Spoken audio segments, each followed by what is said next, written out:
Good evening, Titan Nation. How's it going? I am your host, Chris, and this is a victory edition, a seventh time victory edition of Titans in Truth. And I'm doing this, of course, in absence of my great tag team partner, Miss Truth Hurts. Hope you get this out there and you listening in.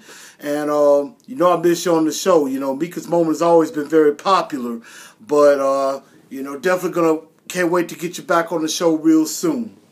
But everybody, let's just say this: Sunday was a beautiful day for some football, and let me tell you why. The Tennessee Titans did something Sunday. They beat the defending Super Bowl champion Denver Broncos. That's right. They defeated the Super Bowl champion Denver Broncos 13-10 at Nissan Stadium. I sat and watched the entire game here, and it was electric. I could tell the stadium was fired up.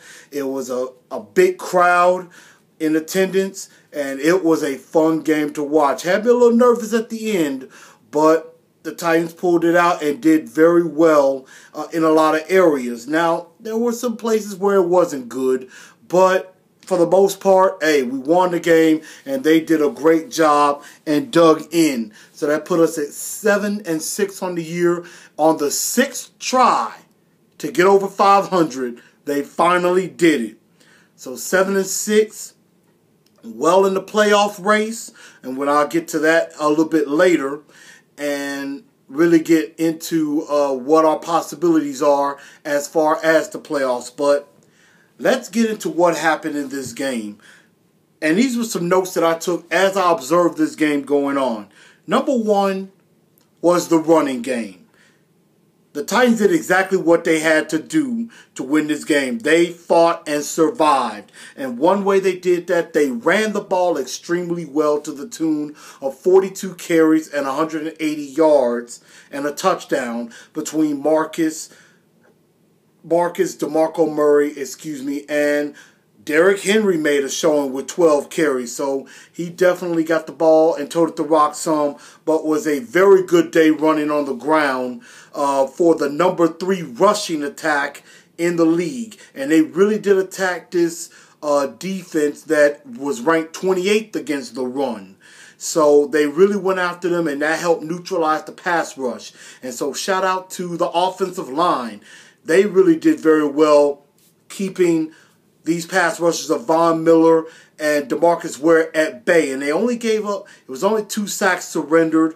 One was by Shane Ray, who actually came in uncontested on the blitz. And then the other was DeMarcus Ware, which really that was more on Marcus than it was on the offensive line. He should have really got rid of the ball a little bit quicker at that point. But other than that, I will say Marcus grew up in this game. And I know everybody looked at the stats, 26 of 20, 88 yards, thinking, well, where did Marcus do well? This is where he did well. He did not force passes. When he had to throw the ball away, he did. When he had to scramble and get out of the pocket and avoid the rush, he did.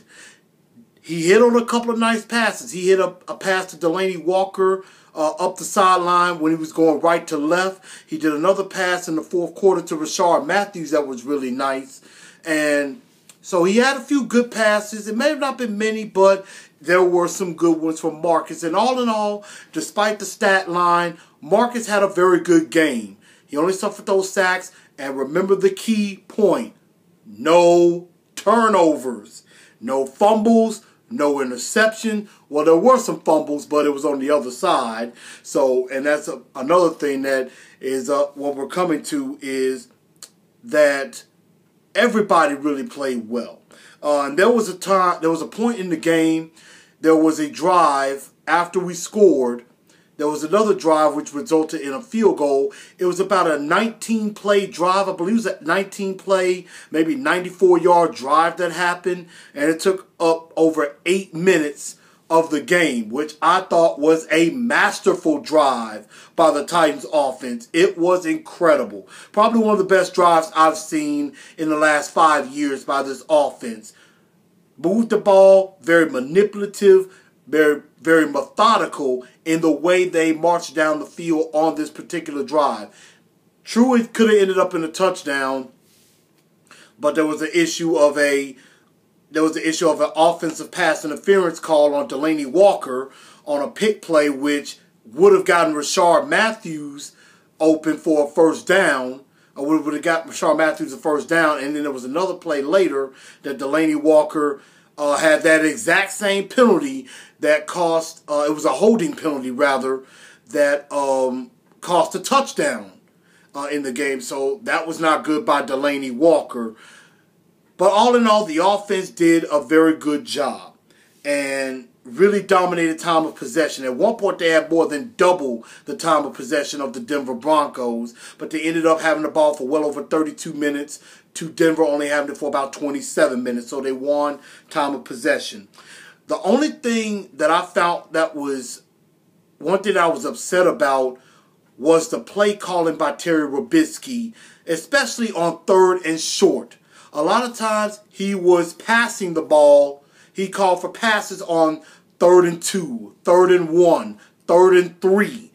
And I'm thinking to myself, you're running the ball well. You got 2 horses. Well, really, you got 3 if you include Marcus. Run the ball on 3rd down. It's okay to do that. But instead they ran some passes, which ended up in some punts. And we knew some punts were going to happen in this game. But nevertheless, again, the offense did pretty well. Defensively was a bend but don't break moment. And I will say, even though Trevor Siemian threw for over 330 yards, most of that was garbage time. There were not meaningful yards, even though he only threw for 1 touchdown. But for the most part, the defense played very well. The pass rush was getting there. They got 2 sacks, 1 for Derek Morgan, 1 for Brian Orakpo. Also, there were multiple hits on Trevor Siemian, especially coming from a very improving Kevin Byard. And I believe Byard is going to start next season. Byard is going to be the starter. If not by the end of the year, definitely next season, he will be a starter next season and going forward. He has earned his spot out there. And, you know, I want to give a shout out especially to the secondary. In particular, not just Kevin Byard, but first, LaShawn Sims, and I can't even believe I'm about to utter these words. Valentino Blake. Yes, I call him Valentino Blake this week because, for the most part, Valentino Blake and LaShawn Sims were very good in this game. I know, Emmanuel Sanders and Demaryius Thomas each had 100 yards. I know, in the stat line that doesn't look good. But for the most part, one thing that LaShawn Sims did very well, he turned his head to look for the football. There were a couple of instances, even against Demaryius Thomas and Emmanuel Sanders, where he turned the ball, turned around, and was able to knock the ball away. Or in one particular instance where Trevor Siemian went to Demaryius Thomas and almost caught a touchdown in the end zone. At the very last instant, LaShawn Sims turned around and was able to knock the ball out of Demaryius Thomas's hands and prevent a touchdown there. He did that multiple times throughout the game. And also, Valentino Blake. And there was a play where it was a crossing route that if Demaryius Thomas catches this pass, it's a big gain or it's a touchdown. And Valentino Blake comes in and at the very last instant was able to knock the ball away from him on that play. And so, again, I have to give shout-outs to both of those guys. I don't know how is it that they play better. I know LaShawn Sims is a rookie and he's getting better with game experience. But Blake, I don't know where this came from, but he did play well, and he even broke up a bubble screen pass to Emmanuel Sanders. Throw was a little high. When Sanders caught it, Valentino was right there to make the tackle, so Emmanuel Sanders couldn't do anything with that. So shout out to the secondary on that. And now, I know, let's get to the main issue of the game and what a lot of people nationally on ESPN and maybe even NFL Network are talking about. And that is this issue with Harry Douglas and Chris Harris and the whole thing with Aqib Talib. So what happened in the second quarter? There was a run play to Derrick Henry, and Harry Douglas was looking right at Chris Harris on the block. The play was not over. He decided to cut block Chris Harris at the knees. And Chris Harris looked like he was hurt for some time, but ended up having to go out. He came back in after a play, so he wasn't seriously hurt. I mean, never wish injury on anybody. And, you know, glad to hear that Chris Harris was not seriously hurt. And that's the only nice thing I'm going to say about Denver. But on the very next play, Denver's dirty player, Aqib Talib, decided to take exception to that.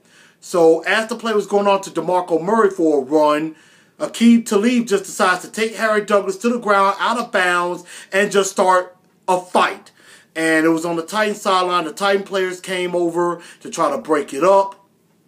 And get Aqib Talib off of him. And of course, it only ended up in a unsportsmanlike conduct 15-yard penalty on Aqib Talib, which I honestly thought they were going to do some ejections. I thought Talib should have been ejected for his acts because it was malicious. He had malintent to hurt him in retaliation. For the end, you know, there were the comments that he made after the game talking about it was a dirty play by a sorry player, and that, you know, they have the same agent. If I see him in Atlanta, I'm gonna beat his tail. All this and that. Aqib Talib, I'm like, that is the pot calling the kettle black. I mean, isn't this the exact same guy that's been nothing but dirty most of his entire career? And he has the nerve to call Harry Douglas dirty for one play? Now, I will say this, and this is my honest opinion. Harry Douglas is not a dirty player. That was not a dirty play. Was it unnecessary? Yes. Dirty? No, it was a cut block. That has happened hundreds of thousands of times. I played in high school. I got cut blocked before. I didn't like it, but it was a legal block. It was a legal play. There was no flag thrown. For all we know, it was legal, not dirty. Unnecessary, but not dirty.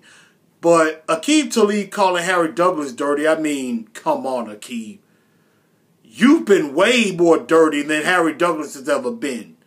And to take that, I mean, that was just him crying because they lost the game. And that's all I got to say about that with Aqib Talib's dumb tail.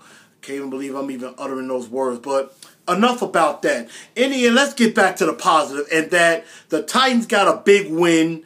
And it was probably one of the biggest wins of the year besides the victory over Green Bay.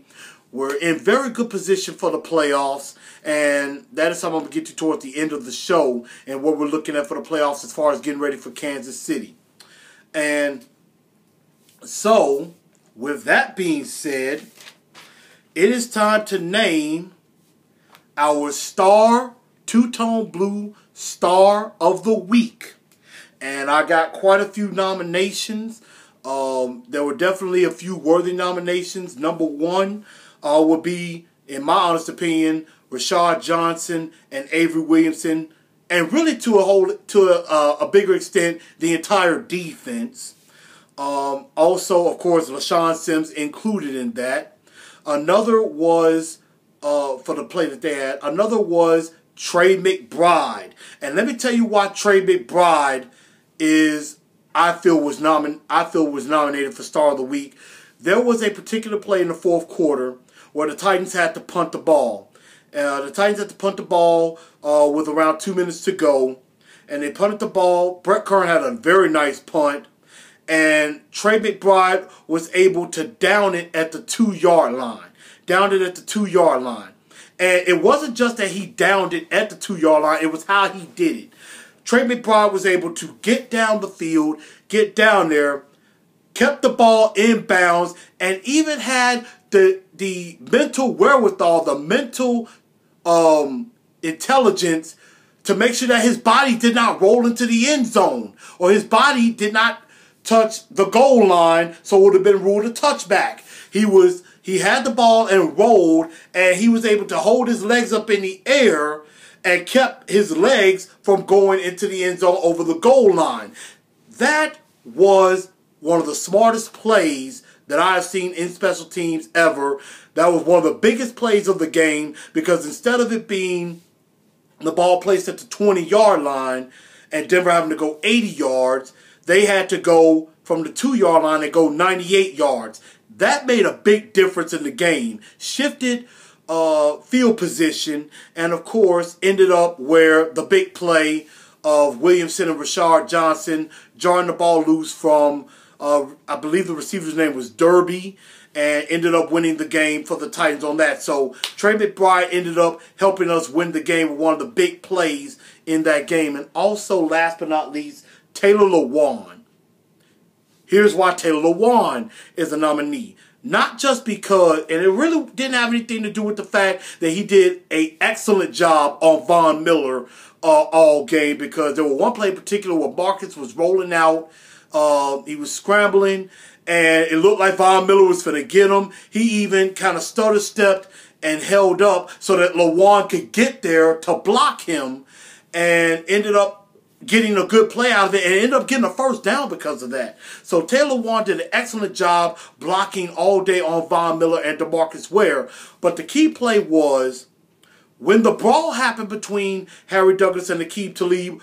Everybody thought, of course, Taylor Lewan's going to get in the middle of this. Taylor Lewan decided head toward midfield and sat his tail down at midfield like he's in school. He's just sitting down like this, watching the action, like, I'm not going to get involved in that. Kudos to you, Taylor Lewan. I know he probably didn't understand, like, why were they cheering for me because I was sitting down? It's because you were sitting down. You didn't get involved. You didn't get no penalty. You made the smart play by doing that. That was excellent. So, with that being said, with all the nominees in, the two-tone blue star of the week is going to, drum roll, the Tennessee Titans defense. And in particular, Rashard Johnson and Avery Williamson. So congrats to the defense, to Dick LeBeau. Dick LeBeau called a great game, and definitely giving it up to the Titans defense, because Rashard Johnson and Avery Williamson, Rashard Johnson especially, was in on both of the fumbles. There was also a fumble earlier in the game where Justin Forsett looked like he was breaking off a nice run, and then here comes Rashard Johnson, comes and rips the ball out, and it was recovered by Jason McCourty. That was excellent. So the defense came up with their first 2 fumble recoveries of the season, and they were big ones. One won us the game, and one stopped Denver dead in their tracks on a nice drive. So congratulations to the Titans defense for being the two-tone blue star of the week. And as Miss Wembley would say, when there's a star, there is also a dunce. And we do have nominees for the dunce of the day. First off, Delanie Walker.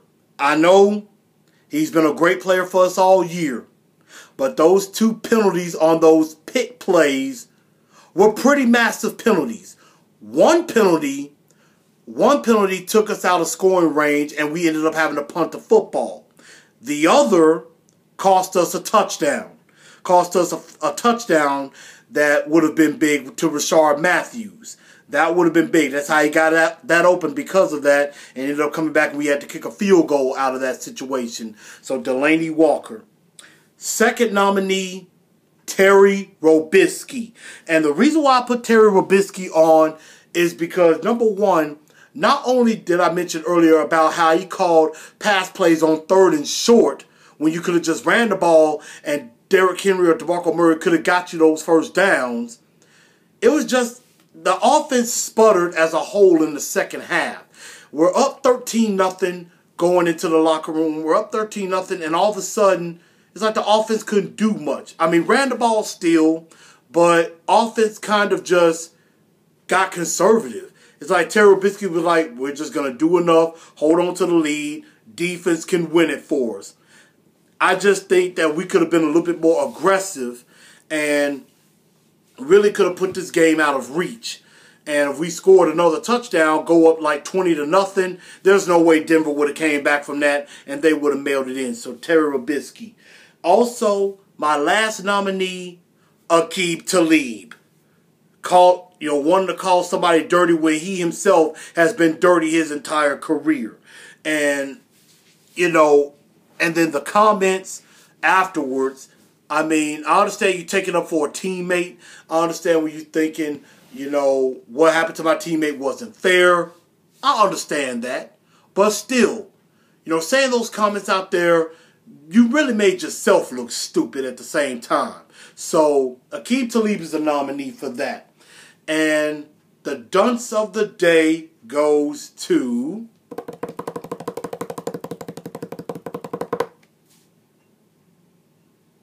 Terry Robisky. Because quite a few people wonder what was up with the play calling in the second half, and I absolutely agree. Terry Robisky, running game-wise, you did great. Passing game-wise, just called it at the wrong times, and I didn't understand that at all. So Terry Robisky is the dunce of the day for this week. And now, it is time for one of my favorite parts of the show. It is time to pick my brain. Pick my brain. Pick my brain. Pick my brain. Let's do it. Alright, so pick my brain, the pick your brain portion. Got a few nice questions out there that I'm going to do my best to address to everybody out there. Got a few things out here. First off, I want to give a shout out to Mr. Derek Dowd, a very regular as far as questions on the show. Derek, how you doing? He asked for the upcoming game against Kansas City. Do we come out throwing the ball to open up the running game, or vice versa against a stout run defense? Now that's a very good question. And this is what I think about this. And I think there was another question in regards to that, which I'm going to answer too. I say, you know what? We need to stick to what we do best. The temperature is going to be around 15 to 17 degrees at kickoff, and there is talk of snow. This type of weather tells me it's time to just run the ball down Kansas City's throat and dare them to stop us. I would run the ball with DeMarco Murray and Derrick Henry about 40, 50 times in this game if I can. I would run it early, often, and in every which way possible. And this is why I tell you. Because cold weather is not really good for a passing game. Snow is not good for a passing game either. And, we are built for this kind of weather. We are built for the cold. We're built for, if it snows, we could just run the ball. Running it downhill in the snow is probably some of the most fun any running back could have. So I would say run the ball to open up the passing game. And, if there's some pass opportunities there, you go for that. At least try to stay away from Marcus Peters and Eric Berry on that. So that's what I think we would do. I say start with the running game to open up the passing game. And now another question from another regular, Miss Priscilla Brown, one of my favorite supporters. How you doing? And so after her Star of the Week nomination of Dick LeBeau in the defense, she was asking first, will Jarrell Casey be back in the game with the Chiefs? I'm going to answer this question first. I don't know. Right now, he did practice from reports on Titans Online. He did practice. He was limited in practice, but he did practice today. So that's a good start that he at least practiced. We got to see how he goes throughout the week on that and see if he'll be able to go. I really hope he goes. I think he will go if he continues to practice. If he practices tomorrow, even if it's limited, I think he'll go. They may try to limit him a little bit as far as his snaps, but I think he'll go in this game. Another question that Priscilla asked was, what needs to be done for them to come back in the second half and have the same momentum that they do in the first? Because I know if it comes down to the wire, like this last game, I'm going to have a heart attack. Miss Priscilla, I will tell you, I too was having a heart attack. I was getting a little uncomfortable at the last part of the game when it became 13-7. When it became 13-7, and it looked like Denver was going to try to make a comeback on that. So it had me a little nervous too. But I think what we have to do as far as the first half, when we have a good first half, we got to make some adjustments, but come out and do the same thing in the second half. If they're not stopping you, you keep going till they stop you. So I think you have to keep with the same game plan that you had before. Don't really change up anything. But if you have some opportunities, you got to take them. You got to stay aggressive. You got to stay active in the game. Don't just get conservative and try to sit on a lead, because that's the worst way to lose it. So that's what I think they should do going into the second half. But thank you for that question, Miss Priscilla. And, of course, our last question coming from a famous Titan fan, Mr. Johnny Goodman. Mr. Bonfire Goodman, I saw him wearing his big flame hat, and it always looks good. And his question basically saying, the Chiefs, I think, are 27th in the league in stopping the run. What are we going to do? Could it be some smash mouth heading to KC? Tighten up. Well, Big Johnny, yes, I think Smash Mouth is going to hit the KC. I think it's going to hit Kansas City. And maybe it'd be nice to see Derrick Henry or DeMarco Murray hit on the bongo drums out in the snow again, like Chris Johnson did some years back. But I think this is the perfect game for some unlimited, overwhelming Smash Mouth football to come to Kansas City. I absolutely think so, and you are absolutely correct, as you and Big Derek Dowd had confirmed. Yes, everybody talks about Kansas City having a stout defense, and they do. With, you got Justin Houston on one side, Tamba Hali on the other side. You got D4 comes in off the bench. You got Eric Berry. You got Marcus Peters on the line. You got Dontari Poe. And even though he's on Kansas City, I got to give a shout out to him. University of Memphis alum, just like myself. And, of course, I went to high school with his brother, Pierre. Shout out my guy, Pierre Poe. Proud of your brother, but he's got to lose this one. But anyway, despite the fact that a lot of people talking about Kansas City having a good defense, they're 25th in the league defensively. They're 27th against the run, which spells a lot of running, a lot of DeMarco Murray, a lot of Derrick Henry. Take care of Dontari Poe on the inside. That's how you will neutralize the pass rush, is to run the football. And the reason why I also say this is because, and this is going into my preview of what I think will happen with the Kansas City game. We're built for this weather. You got DeMarco Murray and Derrick Henry, who love to run the football and can run it downhill with the best of them. Marcus Mariota played at Oregon. I'm pretty sure it got cold up there in the Northwest Pacific. So I'm pretty sure he's used to cold weather. Maybe not snow, but cold weather. But think of our offensive line. Think of Taylor Lewan and Jack Conklin. What state did both of these guys come from? Michigan. You got Michigan on the left side, Michigan State on the other side. They were used to playing in cold and in snow. This is what they're built for. Big North Midwest boys up from Michigan. That's what they did, was run block in the snow and in the cold. So this is perfect weather for them. Also, Josh Klein, where did he recently play before he got to Tennessee? New England. Cold. Snow up there. So he played there for some years. Quinn Spain played at West Virginia. He was an undrafted free agent out of West Virginia. They were used to cold and snow. Now, the only one I would say would be Ben Jones, but of course, he has a ritual where he warms up with no shoes on. So, you know, I think this weather works perfectly for our offensive line. And I think this is where we could definitely take advantage, is in the run game. And I don't expect us to pass a whole lot. I think if we do pass, I say we pass early before the snow hits. If snow comes, hopefully it'll come later in the game. But I say we get our passing game in with the running game early. Get to Delaney Walker. Get him active and involved. And Kendall Wright, too.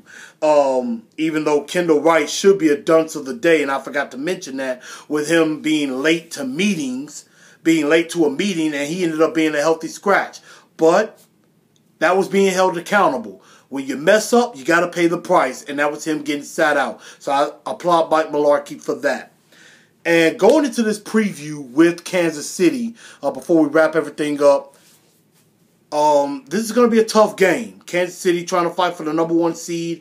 You know, they're 10-3 leading the AFC West. This is going to be a tough game on the road. You know it's going to be loud in Arrowhead Stadium. But I do believe we can have some success in this game on that. And, you know, before I really looked at some stats, I would have thought this would have easily been a loss. And right now the Titans are in control of their own destiny. If they win out, you know, they can win the division. They can win the division and get into the playoffs. So this is a very important game. This is a big game, and it looks like they come up big in big games. So if you know the offense can just run the football efficiently and just don't turn the ball over, do not turn the ball over, then we have a great shot at winning this game. Defensively, what we have to do, just create some turnovers, keep them out of the end zone. Make sure you do everything you can. First off, to stop the run. Stop the Spencer Ware and Chendrick West. I know I probably didn't say his name right. Shut down the running game and really put it on Alex Smith's shoulders to do more than he has to do. He's more of a game manager. He's the type of guy that he'll do just enough to try not to make any mistakes. And if you can find some way to take care of Jeremy Maclin and Travis Kelce, that would be a big way. That would go a big way into helping us win this game. But I will say, the one secret weapon that scares me in this game is Tyreek Hill, the wide receiver and special teamer, punt returner. Special teams is going to have to come up big in this game. Somehow they're going to have to come up big and do not screw up. Brett Kern, do not punt to this kid. Do not punt to him. Just punt it out of bounds. I don't care if it's short. I don't care if it's deep. Do not punt to him because he's very dangerous, very fast, and he's already returned a few punts for touchdowns already in these last few weeks. So, for the love of God, special teams, just try not to screw up this one, please. I'm begging the special teams units to not do that. Do not screw up. That's all I ask on that. If you do that, I think this will be a low-scoring game. And I think the Titans can come out and win this game. Excuse me. I think the Titans can win this game. And I'm going by a final score of 17-13. Tennessee Titans win in a close dogfight. I think they get this win and they go to 8-6 on the year. So that's my prediction that I think will happen in this game. And so now, finally, before we wrap up the show real quick, you know, in honor of Mika's moment, even though she is not with me right now, I'm going to drop the Blu Bombshell. And this is how I'm going to drop the bombshell. First, I'm going to start off with, I want to give shout out to the Titans again. They're doing some great things in the community, as they always do. For example, they went and visited St. Thomas Hospital. A few players did, and along with Marcus Mariota, visiting some of the patients who had newborns. Also, patients who had joint replacement procedures. So they went and spread a little holiday cheer. to some people there at the hospital. And that is just something great to do around this time of year, just so giving of themselves and really trying to connect with this community in a major way. So shout out to those guys doing that. Also, I believe last night they had a Smoky Mountain telethon where they were trying to raise money for all the people in East Tennessee, in the Smoky Mountains, with the fires that broke out there. A lot of players, a lot of current players and alumni were there with some celebrities, taking phone calls and getting donations for the Smoky Mountain relief efforts.